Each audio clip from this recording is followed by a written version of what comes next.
이 시간 하나님께서 우리에게 주시는 말씀은 여호수아 23장 5절에서 13절까지입니다.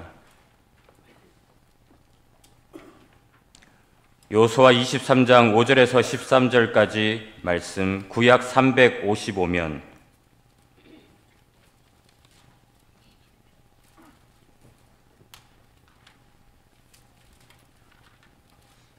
제가 봉독해 드리겠습니다. 너희의 하나님 여호와 그가 너희 앞에서 그들을 쫓아내사 너희 목전에서 그들을 떠나게 하시리니 너희의 하나님 여호와께서 너희에게 말씀하신 대로 너희가 그 땅을 차지할 것이라. 그러므로 너희는 크게 힘써 모세의 율법책에 기록된 것을 다 지켜 행하라. 그것을 떠나 우로나 좌로나 치우치지 말라. 너희 중에 남아있는 이 민족들 중에 들어가지 말라. 그들의 신들의 이름을 부르지 말라. 그것들을 가리켜 맹세하지 말라. 또 그것을 섬겨서 그것들에게 절하지 말라. 오직 너희의 하나님 여호와께 가까이 하기를 오늘까지 행한 것 같이 하라. 이는 여호와께서 강대한 나라들을 너희 앞에서 쫓아내셨으므로 오늘까지 너희에게 맞선 자가 하나도 없었느니라. 너희 중 한 사람이 1000명을 쫓으리니 이는 너희의 하나님 여호와 그가 너희에게 말씀하신 것 같이 너희를 위하여 싸우심이라. 그러므로 스스로 조심하여 너희의 하나님 여호와를 사랑하라. 너희가 만일 돌아서서 너희 중에 남아있는 이 민족들을 가까이 하여 더불어 혼인하며 서로 왕래하면 확실히 알라.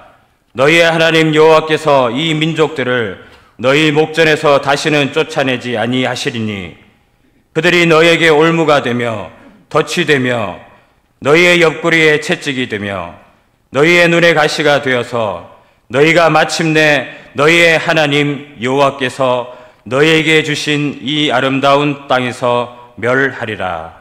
아멘. 오늘 말씀을 생각하면서 한번 따라하겠습니다. 여호수아처럼 믿음의 유산을 상속하겠습니다. 아멘. 지난 주간에 한 유명한 연예인의 자살로 온 매스컴이 지금 시끌벅적합니다. 수많은 영화에 출연하면서 전 국민들에게 사랑을 받았는데 과연 꼭 자살해서만 했을까 하는 그런 안타까움이 있습니다. 생사화복의 권한은 하나님께 달려 있습니다. 돌아가신 고인의 안타까운 사연은 인정하지만은 무슨 이유든지 하나님이 주신 생명을 인간 스스로 끊는다는 건 도저히 납득할 수가 없습니다.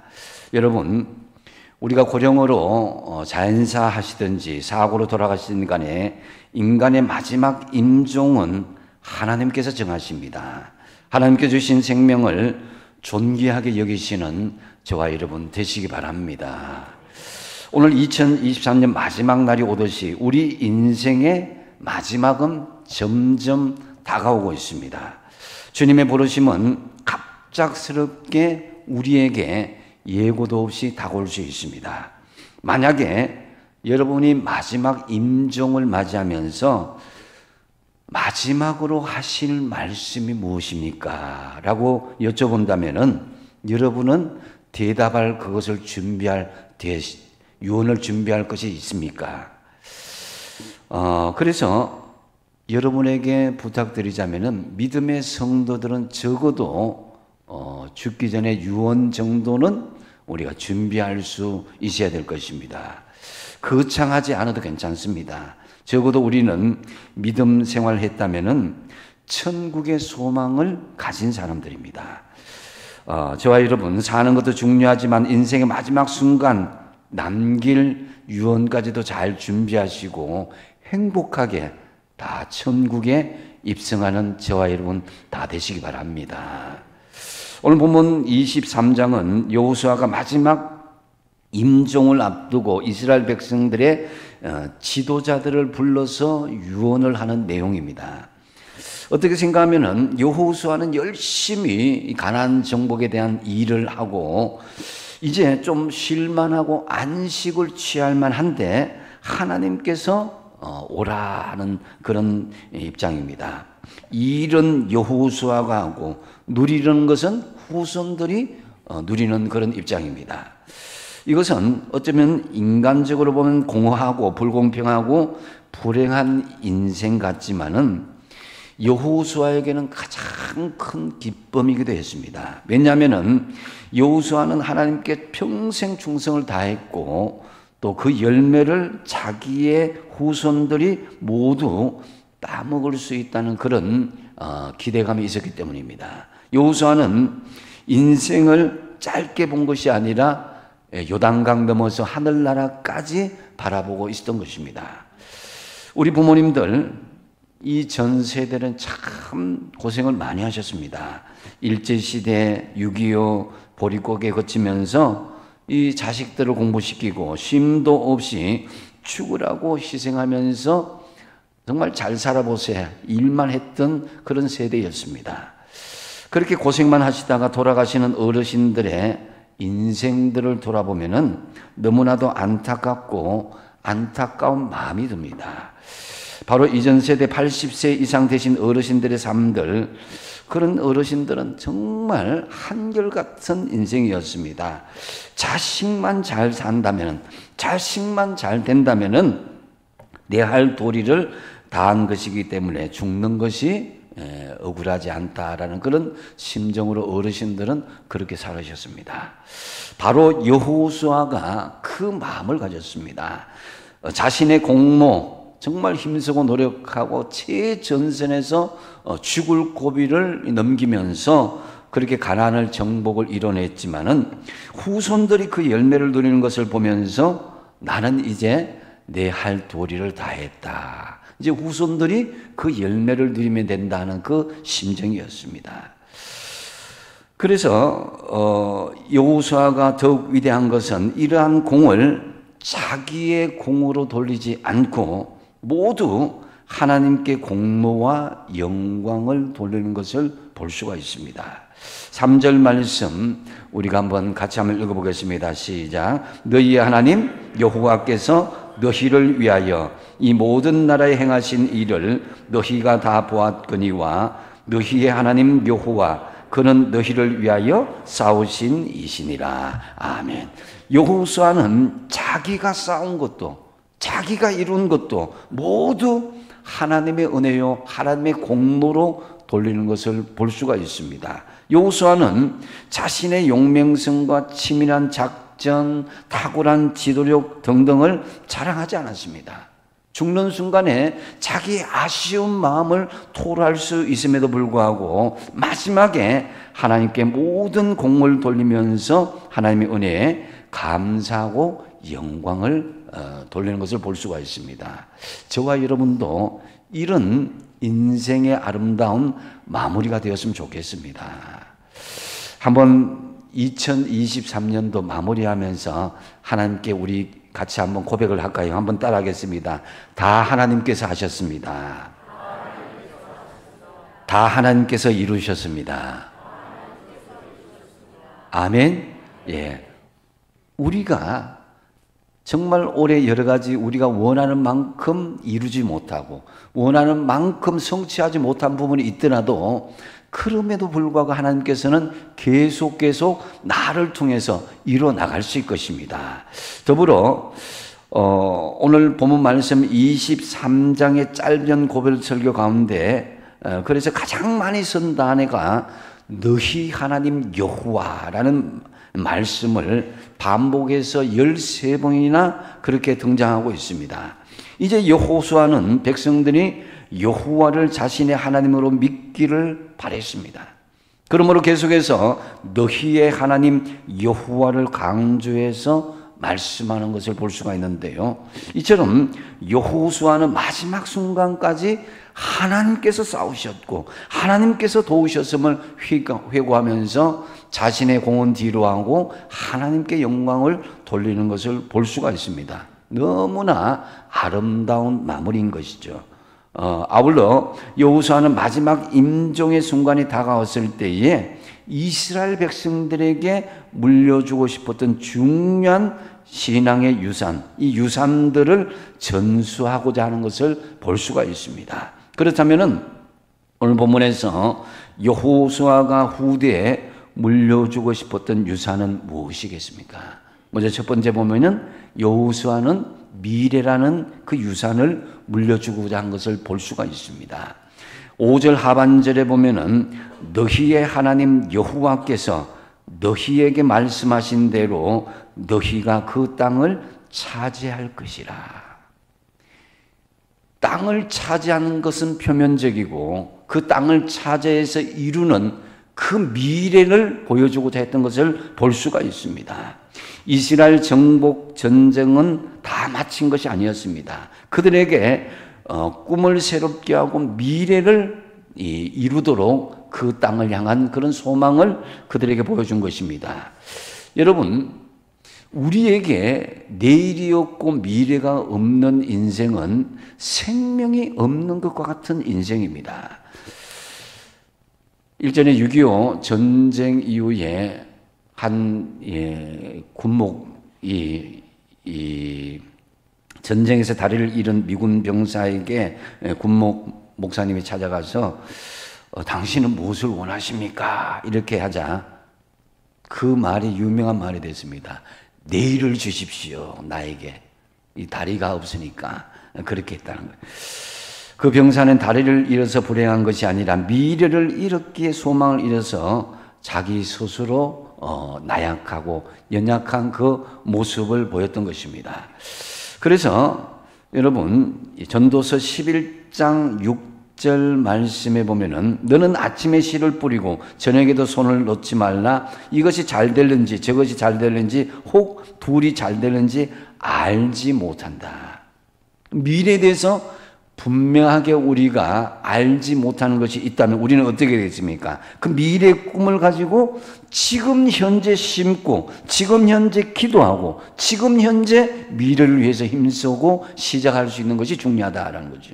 유대인들은 이 자녀들에게 당장 먹을 것을 주기보다는 미래를 상속하는 그런 좋은 습관들을 가지고 있습니다. 그러므로 그들의 교육은 이 고기 한 마리를 주는 현실 교육이 아니라 고기를 잡는 방법을 가르쳐 주면서 스스로 미래를 개척해서 살아갈 수 있도록 만들어주는 것입니다. 그런 결과로 이스라엘 백성들은 2000년간 무려 나라를 잃고 방황하고 유리하였지만은 항상 시온 예루살렘의 회복을 위해서 이 미래를 생각하면서 나라를 다시 재건할 수 있는 그런 힘이 생길 수가 있었던 것입니다. 여러분들에게도 자식에게 유산을 물려주기보다는 미래를 남겨주는 그런 역사가 있길 바랍니다. 그래서 재산을 상속받은 자식은 때로 그것이 망하는 경우가 있지만은 여러분의 미래를 상속받은 자식은 망하는 법이 없습니다. 지금부터 10년 전인 2013년에 이 아시아의 대표적인 미래학자로 인정받는 최윤식 박사님이 한국 교회의 10년 후 미래를 분석하여서 2020, 2040 한국 교회 미래 지도라는 이런 책을 펴냈습니다.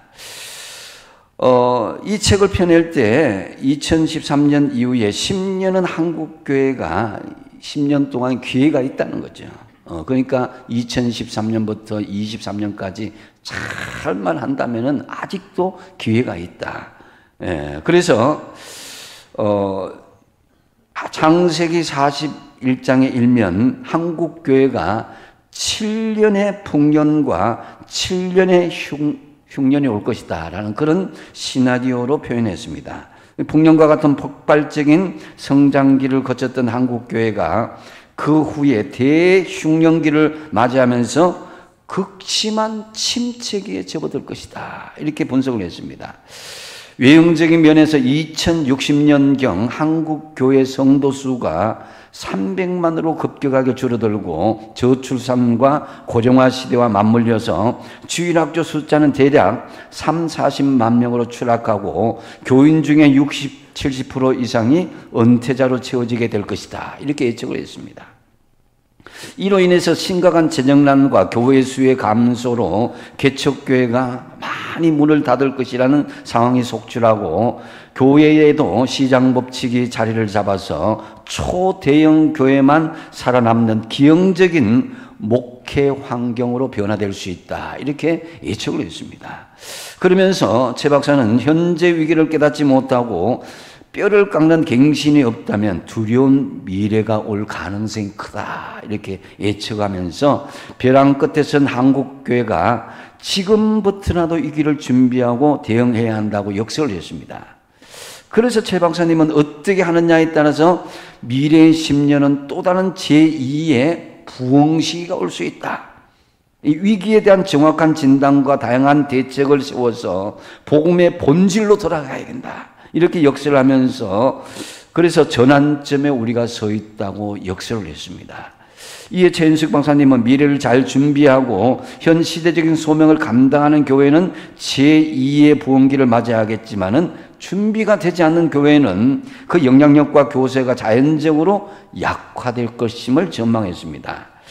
당시 최윤식 박사님 20여 년 전에 이러한 논지로 미래를 분석했을 때에 많은 사람들이 터무니없는 분석이라고 무시를 했습니다. 왜냐? 그때까지만 해도 한국교회는 계속 성장만 했거든요. 하지만 이 분석은 지금 소름이 끼치도록 정확하게 맞아떨어져서 진행 중에 있습니다. 여러분, 어떤 사람이 지혜로운 사람입니까? 지혜로운 사람은 미래를 내다보고 준비하는 사람입니다. 어떤 교회가 지혜로운 교회입니까? 바로 미래를 내다보고 잘 준비하는 교회일 것입니다. 미래가 없는 사람은 암울한 인생이요, 미래가 없는 세상은 암울한 세상일 뿐입니다. 우리는 미국 사람이냐 한국 사람이냐 뭐 서울 사람이냐 울산 사람이냐 따라서 개인의 미래가 결정되지 않습니다. 남자냐 여자 혹은 이런 여부도 아닙니다. 미래는 환경이나 타인에 의해서 결정되는 것이 아니라 하나님께서 우리에게 주신 것, 우리가 어떤 선택을 하고 결정하느냐에 따라서 미래는 달라지게 되어질 것입니다. 저는 이런 부분에서 어린 학생들을 향한 다음 세대의 교육이 굉장히 중요하고, 아울러 더 중요한 것은 지금 30대, 40대, 중장년층 이 세대를 더 강하게 양육하고 훈련시키는 것이 굉장히 중요하다고 생각합니다. 다음 세대의 부모님들이 중요하다는 거죠. 지금 어린아이들. 그래서 30대, 40대에 대해서 우리가 눈을 돌리고 그들을 위해서 투자하고 그들을 위해서 우리가 더 기도하고 영적으로 건강한 허리 세대가 될 수 있도록 그렇게 우리가 준비할 수 있어야 될 것입니다. 어쨌든 우리 모두 여러분 가정적으로나 또 여러분의 일터에서나 또 교회 공동체에서나 모두 여호수아처럼 하나님이 주실 아름다운 미래를 힘써 준비하는 여러분의 삶의 현장이 다 되시기 바랍니다. 그 다음에 여호수아가 후대에 물려주고 싶었던 유산이 뭐였냐면은 하나님의 사랑이란 유산을 물려주고자 했습니다.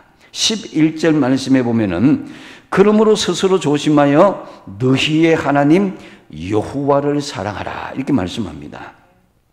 그래서 우리가 믿음의 유산을 상속하고자 할 때에 하나님의 사랑을 우리가 가르치도록 해야 된다는 거죠. 이스라엘 교육 내용의 중심이 바로 하나님의 사랑입니다. 예수님께서도 가장 큰 계명을 묻는 율법사에게 딱 두 마디 했죠. 하나님 사랑, 이웃 사랑이다라는 거죠. 이스라엘에서 아버지는 아이가 어릴 때 탁자의 높은 곳에 막 뛰어내리라고 이렇게 한다고 합니다. 아이가 아버지를 믿고 막 계속 뛰어내리면 탁 안아주고 이렇게 애는 기뻐하고 그렇게 막 웃고 막 뛰어내리는데, 그런데 마지막에 뛰라고 하고는 아이를 그냥 받지 않고 뒤돌아서 버린 거예요. 그럼 아이들은 곤두박질 치고 그렇게 울고 하죠. 그러면 그 아이에게 아버지가 이렇게 말한다고 합니다. 너는 누구도 믿지 말라. 오직 하나님만 믿으라는 거예요. 아버지라도 믿지 말라는 거예요. 하나님 외에는 누구도 신뢰하고 믿지 말라는 것입니다. 그래서 하나님만을 사랑하고 하나님을 신뢰하라. 이 실감나는 교육을 한다는 것입니다. 하나님을 사랑하는 방법을 오늘 본문에서 두 가지로 제시하는 것을 볼 수가 있습니다. 6절, 6절 말씀을 같이 한번 읽어보겠습니다. 6절 시작. 그러므로 너희는 크게 힘써 모세의 율법책에 기록된 것을 다 지켜 행하라. 그것을 떠나 우로나 좌로나 치우치지 말라. 아멘. 이 적극적으로는 하나님을 사랑하는 것은 바로 율법을 지키는 것이다 하는 거죠. 여호수아는 모세의 율법책에 기록된 대로 전쟁하고 기록된 대로 땅을 분배했습니다. 그러기에 여호수아의 승리의 비결은 바로 말씀이었습니다. 이제 여호수아는 이스라엘 지도자들에게 하나님의 말씀에 절대 순종할 것을 강조하는 것을 볼 수가 있습니다. 여러분, 하나님을 사랑한다면은 하나님의 말씀을 가까이 하고 하나님의 말씀에 철저하게 순종하시기 바랍니다.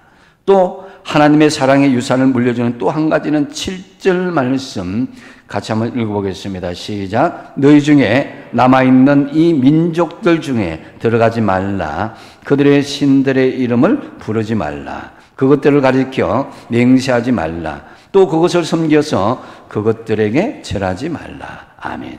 적극적으로는 하나님의 율법에 순종하는 것이고, 조금 소극적인 입장에서는 뭐냐면은 우상 숭배를 하지 않는 것입니다. 그래서 하나님의 사랑은 말씀에 대한 순종과 함께 우상 숭배를 멀리하는 것이다라는 거죠. 이 가나안 땅의 이방 풍습은 물질적이고 동시에 굉장히 성적인 타락과 함께 겸하여졌습니다. 그래서 농사에서 더 많은 축복을 받기 위해서 제사를 드리는데, 그 제사를 드리는 방법은 여사제와 이 성적인 관계를 하는 것과 같이 이루어졌습니다. 이러한 이방 풍습에 빠져서 우상 숭배를 하게 될 때 그 사람은 하나님의 사랑에서 떠나게 되고 결국 언약을 깨뜨리는 것이 되고 기업을 빼앗기게 되는 것이다라는 것이죠. 16절에 보시면은 만일 너희가 너희의 하나님 여호와께서 너희에게 명령하신 언약을 범하고 가서 다른 신들을 섬겨 그들에게 절하면 여호와의 진노가 너희에게 미치리니 너희에게 주신 아름다운 땅에서 너희가 속히 멸망하리라. 세상을 여러분 친근히 하면 하나님과 멀어지게 되고, 하나님과 친근히 하면 세상과는 멀어지게 되는 것입니다. 우리는 두 주인을 섬길 수가 없습니다. 이에 여호수아는 하나님의 사랑을 유산으로 물려주고자 한다면 하나님의 말씀에 대한 순종과 함께 우상 숭배를 멀리할 것을 강조하는 것을 볼 수가 있습니다. 마태복음 6장 24절 상반절과 하반절 보시면요, 한번 같이 한번 읽어보겠습니다. 시작. 한 사람이 두 주인을 섬기지 못할 것이니 너희가 하나님과 재물을 겸하여 섬기지 못하느니라. 아멘. 여기는 물질로 이야기하지만요, 하나님보다 더 사랑하는 것, 하나님보다 더 쫓아가는 그것이 우상숭배입니다. 한 종이 두 주인을 섬기지 못한다고 그랬는데요, 만일 그렇게 하면 아마 두 주인에게 심한 매질을 당하고 말 것입니다. 종은 오직 한 주인만 섬겨야 되는 거예요. 이 섬기다는 말은 헬라어로 둘리오라 하는 말인데요, 이는 종을 뜻하는 둘로서에서 나온 말인데 누구누구의 노예가 되다는 뜻입니다. 그래서 재물의 노예가 되든지 아니면 하나님의 노예가 되든지, 이 재물의 노예가 되면 하나님을 잃어버리고 반면에 하나님의 노예가 되면 하늘의 보물을 얻게 되는 것입니다. 하나님의 종이 된 사람은 하나님을 섬기며 순종하게 된다는 거죠. 그래서 예수님께서 너희가 하나님과 재물을 겸하여 섬기지 못한다라고 말씀하신 것입니다. 우리는 하나님을 섬기지 아니하면 세상의 재물을 섬기는 사람이라는 것입니다. 중간지대, 어중간한 것은 없습니다. 하나님도 섬기고 재물도 섬기고 하나님도 섬기고 세상에 좋은 것도 따라가는 것, 이것이 없다라는 거죠.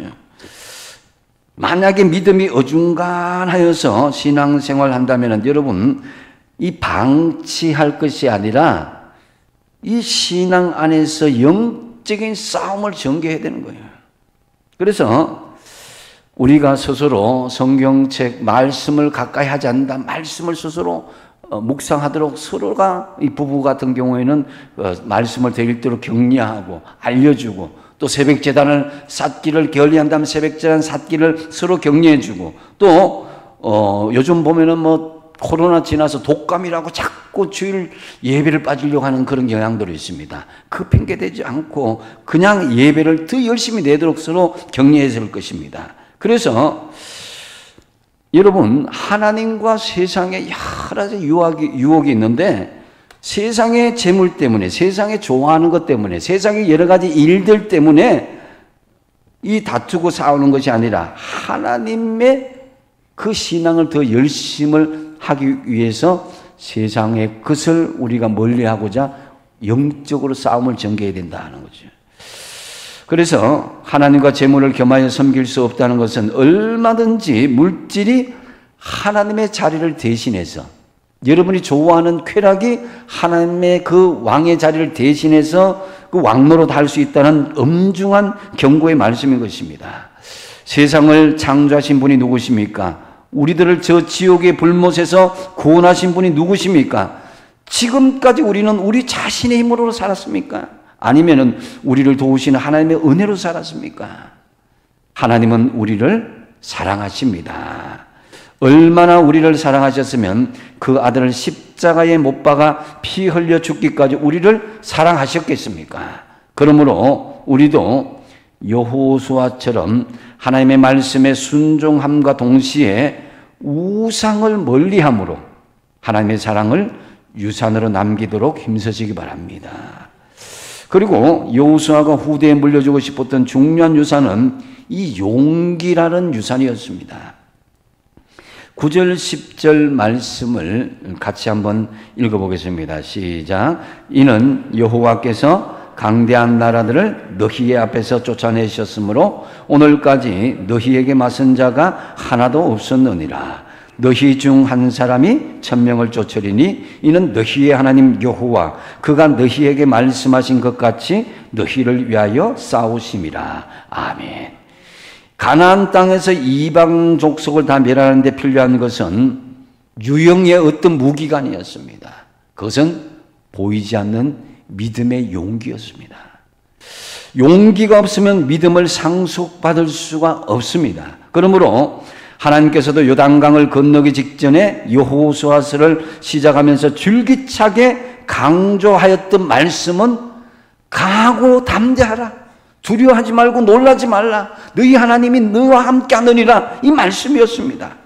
그래서 용기를 가지는 이 말씀, 용기가 없었다면 범람하고 있는 요단강의 발을 내디딜 수가 없었고요. 용기가 없었다면 여리고성을 돌 수가 없었습니다. 용기가 없었다면 메롬 전투에서 하솔이 이끄는 북부의 강력한 연합군을 물리칠 수가 없었습니다. 그러므로 여호수아는 자기의 이 경험을 살려서 후계자들을 불러서 용기를 유산으로 물려주고자 했던 것입니다. 어느 장로님 한 분이 사업을 하다가 갑자기 큰 어려움이 닥쳐왔습니다. 빚까지도 크게 지게 되었는데요. 이 아내와 자식들에 대해서 면목이 없는 그런 괴로운 마음에 그저 집에 있지를 못하고 하루 종일 바깥으로 배회하고 산으로 갔다가 공원으로 갔다가 그렇게 하다가 밤 12시가 넘어서야 집으로 돌아왔습니다. 그럼에도 불구하고 아내 권사님은 한결같이 그 장로님을 기쁨으로 맞이해 주었습니다. 어느 날 너무나 의기소침한 그 장로님 붙잡고 간절히 기도한 후에 권사님이 이렇게 장로님에게 이 말을 했습니다. 온 세상 사람들이 당신을 보고 손가락질을 한다 해도 나는 당신의 진실을 믿습니다.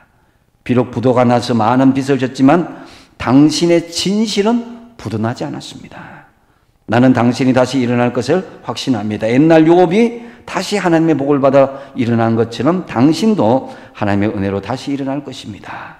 그리고 나와 우리 애들 변함없이 우리 당신을 사랑합니다. 어느 때보다도 지금의 당신을 가장 뜨겁게 사랑합니다. 라고 같이 안아주고 기도했습니다. 장로님은 늘 강한 모습을 보이다가 그 아내의 그 모습에 그냥 통곡하고 울고만 했습니다. 그날 이후 다시 용기를 얻어서 하나하나 그 전에 신용 있었던 그런 모습들을 회복하기 시작했습니다. 장로님의 잘못이 아니라는 것을 사업자들이 깨닫게 되었고 하나하나 거래하는 그런 사람들이 신용으로 회복시켜 주었습니다. 그래서 마침내 용기를 얻어서 사업을 일으킬 수가 있게 되었습니다. 여러분, 그 부인 권사님이 질책이나 원망 대신에 따뜻한 말과 사랑, 한없는 용기와 위로를 통해서 하나님의 평강을 전해 주었을 때에 그 장로님은 다시 일어설 수가 있었습니다. 사람의 용기도 우리에게 이렇게 힘을 주는데 하나님께서 우리에게 지금 용기를 내라고, 두려워하지 말고 담대하라고 우리에게 말씀하고 계십니다. 예수님께서 우리에게 용기를 주십니다.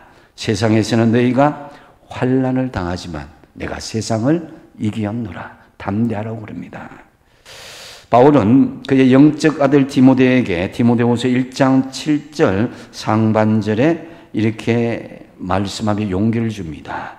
하나님이 우리에게 주신 것은 뭐라고요? 두려워하는 마음이 아니다. 담대하라는 것입니다. 아람의 군대가 엘리사를 죽이기 위해서 도단성을 에워쌌을 때에 엘리사의 종 게하시가 마침 일어나서 도단성을 둘러싸고 있는 아람의 군대를 보고 아하 내 주여 어찌하오리까? 두려워하고 또 두려워했습니다. 그러자 엘리사가 이렇게 말합니다. 두려워하지 말라. 우리와 함께한 자가 저와 함께한 자보다 많으니라. 그리고 간절히 기도합니다. 여호와여 원컨대 저희들의 눈을 열어 보게 하여 주십시오. 그런 후에 하나님께서 종의 영안을 열어 보여주셨는데 불말과 불병거가 산에 가득하여서 엘리사를 둘러서 있음을 보았습니다.